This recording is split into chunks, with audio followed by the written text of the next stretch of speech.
இங்க நம்ம 2 பேர் தான். உங்க திங்ஸ் எங்க வேணாலும் வச்சுக்கோங்க. ஓகேவா? தாய் ம் ரெண்டு பேரும் ஒருத்தருக்கு ஒருத்தர் துணையா இருங்க. சரிங்கப்பா. தாய் நான் வரேன் தாய். தாய் இங்க வா, இங்க வாடா தங்கம் வா. என்னங்கப்பா? அவளுக்கு ஒண்ணும் தெரியாது. தாய் இல்லாம வளர்ந்த புள்ள, கொஞ்சம் பத்திரமா பாத்துக்க. ஐயோ கேட்டா காசெல்லாம் வேண்டாப்பா. வச்சுக்கோ.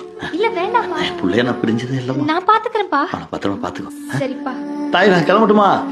இதோ வரேன்ப்பா.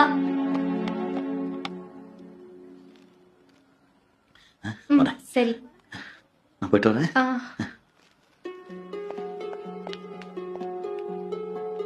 பத்திரமா இருக்கணும் தாய். சரிப்பா. ஐயா இத கையில வச்சுக்கோ. இல்ல வேண்டாம் வச்சுக்கங்க. பாப்பா எல்லாம் கேட்டா நான் பத்திரமா இருந்தப்பா. நீ கவலைப்படாத.